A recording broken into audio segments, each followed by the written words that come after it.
we are, another edition of GrindhousePurgatory by special request, I might add.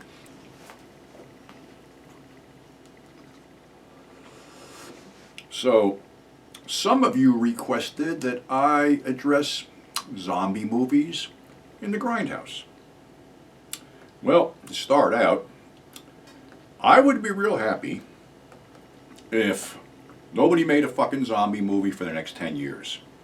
For whatever reason, zombies have been like really all over the fucking place in the last few years, and when they market zombies to children, you know it's over. So, you know, your friendly neighborhood zombie, whatever, but how did the whole thing come about? I mean, if you go back to the films of the 40s, like Revenge of the Zombies, King of the Zombies, the fuck was that other one? I Walked with a Zombie, the Val Lewton one. Zombies basically were reanimated corpses that were reanimated to work in the sugarcane films, in the plantations of Haiti and places like that. It was voodoo. Voodoo myths are still strong in some parts of the country, mainly Louisiana, the Cajun areas and stuff like that. But be that as it may, like I said, zombies never ate human flesh in those movies. They just sort of like wandered around, for lack of better words, doing absolutely fucking nothing and scaring people. But, you know, that was the 40s. So, we segue into 1968 and a film called Night of the Living Dead, where they weren't called zombies then either. They were called ghouls. Traditionally, a ghoul is a creature who feeds on freshly buried corpses. So, they were using that myth, that type of thing, to push, you know, Night of the Living Dead. They were ghouls. They weren't fucking zombies. Well, I guess somewhere in the intervening years, somebody decided that ghouls weren't really that fucking marketable, so they turned them into zombies. So what was the first Night of the Living Dead rip-off that came out? Because there were a bunch of them. I mean, films inspired things, and of course, today I decided to take notes. So what do you think the first Night of the Living Dead ripoff was? It was a retitled Italian horror movie called Slaughter of the Vampires that someone changed, well, distributors, marketers, whatever, they grabbed the thing and turned the title to Curse of the Blood Ghouls. Of course, we saw ghouls in the title and we figured we were going to get more Night of the Living Dead action, and we were totally fucking wrong. I think I addressed this in a previous show that, you know, I was playing with Vampire Beast Craves Blood, which was the Blood Beast Terror. Frankly, both of the films sucked. So in 1972, we had a wonderful double feature of Grave of the Vampire and Garden of the Dead. And Garden of the Dead had guys that came back to life, prisoners after drinking formaldehyde, and were killed by the guards, I believe, and buried, and came back to life and attacked the guards with various garden implements. Yeah, it's about as exciting as it fucking sounds. The real one that sort of pushed the envelope with this whole thing was a film that was brought in by Hallmark Releasing, who gave us Last House on the Left, and this film was called Don't Open the Window. Basically, that film was what was to be a few titles. One title was Let Sleeping Corpses Lie. One title was Breakfast at the Manchester Morgue. And these were all out on VHS and PAL things all over the place. But the actual title of that 74 film was called The Living Dead at the Manchester Morgue, which was shot in England by George Grau and starred Ray Lovelock and Arthur Kennedy, and basically it was some kind of weird machine that threw radiation out that was supposed to kill insects, but basically caused babies to attack people and the dead to rise and eat the living, or rip up the living, or whatever. And the Don't Open the Window version was really cut to shit. The better versions were the Let Sleeping Corpses Lie and Living Dead at the Manchester Morgue, which showcased Giacomo, what was his name? I can't pronounce his name, but the big Italian guy who does all the effects on other films. Anyway, that was in 1974. Now, there was other things going on, but of course, Romero had waited 10 years to throw out his next film, which we all highly anticipated, and that was Dawn of the Dead in 1978.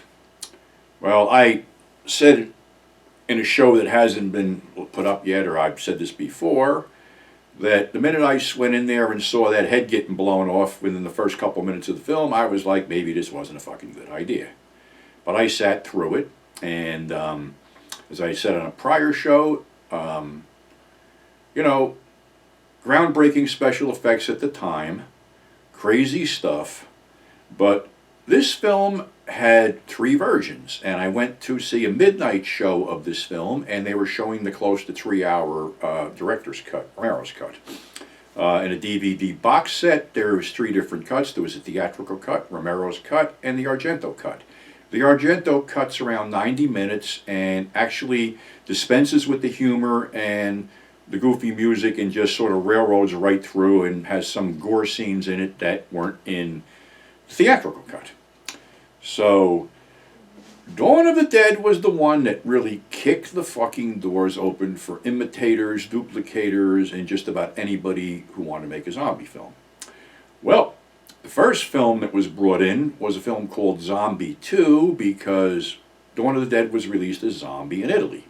Lucio Fulci directed Zombie 2, which was picked up for distribution by Jerry Gross of the Jerry Gross Organization Distribution Company. And basically, New York City was plastered with one-sheet posters on any fucking available space where you could slap one up with the rotting corpse with the logo, "We are coming to eat you, and if you love Dawn of the Dead, you'll just eat up Zombie." Their ad campaign was fucking relentless. It was on every radio station, little TV spots, because they were trailering in heavily on Dawn of the Dead's success. I, of course, had to go see this. I was married at the time, and I don't know if I was married or going out, whatever. I was involved at the time. And my ex-wife wasn't really into this shit, but it was on a Sunday, and we went to this lake with a couple of other couples. I think it was called Melody Lake or something like that up in North Jersey, and the trick was to get there early to move fucking tables away from where everybody else was so we could party. So part of my partying was we got this huge, I don't know, it was more than a gallon of cheap wine for like $4. And I proceeded to indulge and nod it out on a blanket in the sun on my side. So after about an hour, somebody decided to wake me up, and I knew it was going to come. But it wouldn't come right away. So I had decided that I fucking wanted to see Zombie, and I was going to see Zombie. So after, we went home, ate whatever, I'm going by myself. So I'm sitting in the theater, and all of a sudden, the liquor wears off and the sunburn goes in. So basically, the right side of my body, right down to my side, my leg, cheek of my ass, whatever, is fucking sunburned and is just peeking right now while I'm watching the movie. And any sun in that movie just made me cringe. But I really love Zombie. Zombie was so completely over the top, and it's probably the only movie I've ever seen where a zombie fights a shark underwater. The exploding heads, the walking corpses, the spilled entrails, the disgusting Olga Carlotis's buffet body. Fucking insane. I thought it was fucking great. Well, damn, we got technical difficulties on this zombie thing. I didn't realize that the card ran out. So I don't know where we were, but I think we were at Toxic Zombies from 1980. And I may repeat myself here because I don't know what the fuck else I'm doing here. Toxic Zombies played 42nd Street as Blood Eaters. And basically it was marijuana farmers who got sprayed by some weird chemical because I think paraquat might have been around at the time. But anyway, they sprayed the marijuana crops and also sprayed the hippies that were growing the crops and turned them into flesh-eating zombies. Cheap, low-budget, gory film that has a following and was released on video as Toxic Zombies. Like I said, I don't know where we left off on this fucking thing here because of this card thing. But I'll go over some other ones. There was City of the Walking Dead, which was released as City of the Living Dead in 1980s by Umberto Lenzi, and this was pushed as a zombie film, but it really wasn't. And when you watch the uncut version, it's basically this plane load of people who get exposed to some kind of nuclear waste radiation or something and come off the plane all radiation burns and shit and have to kill people to drink their blood. So this is where your fast-moving zombies came in, because it's basically a lot of nudity, a lot of bloodshed, a lot of slit throats, and a lot of fucking exploding heads. So that was also in 1980. In 1981, we had what many people consider Lucio Fulci's masterpiece, The Beyond, which was released in a severely edited version here as 7 Doors to Death and had a ringing endorsement on the poster by Tobe Hooper, who I doubt he ever even saw the damn film. So this one was in Louisiana. Like I said, I'm not really a big fan of the film. It was shot dark. When it was released on DVD, I think it was by Shriek Show, it was very light.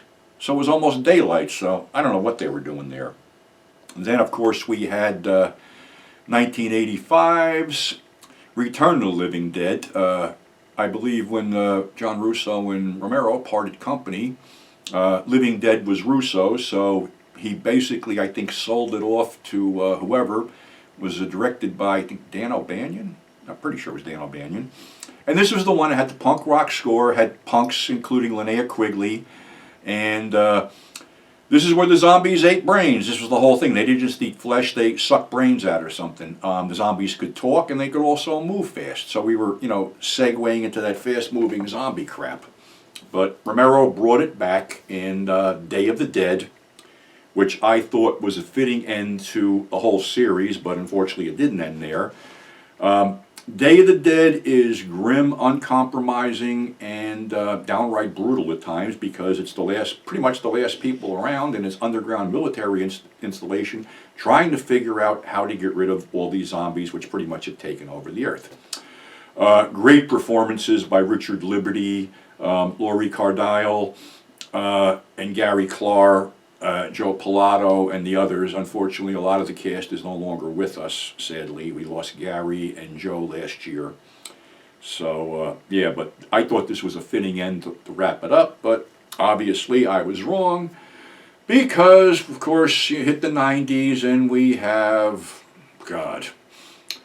we have the remake of Dawn of the Dead, which had fast-moving zombies again, and Romero going back to Land of the Dead, which was a studio picture with name stars like John Leguizamo and Dennis Hopper. Again, when the studio interferes, you see what happens. It was okay. It should have ended there. George did 2 more. I believe, what was it, Survival of the Dead? Well, whatever. They weren't really... After a while, you sort of lose interest in the whole thing. Diary of the Dead or what, I don't even fucking know anymore. Then, of course, we had TV series The Walking Dead, which started out pretty good, but then sort of muddled down a little bit, and then it, like some people said, it went too far when 2 of the main cast members' heads were turned into jelly in one episode. So they backed off. There was a bunch of shit going on. To be honest with you, I lost interest. I mean, to close this up, I would say that, we should go maybe 10 years without any more zombie films because they're completely played out. And like every, low-budget independent film you see on Netflix is zombie, zombie, zombie. So, it was a great genre while it lasted. It drew a lot of people into the theaters in the heydays, between night and day. Tons of sequels, tons of imitators. Some I haven't even mentioned because they pretty much suck. But like I said, They drew a lot of people into the theaters back in the day, and there was a lot of good ones, but unfortunately, as many good ones as there were a lot of bad ones too. So that's our zombie episode. So again, thanks for tuning in. Mask up, stay safe, and we'll see you on the flip side.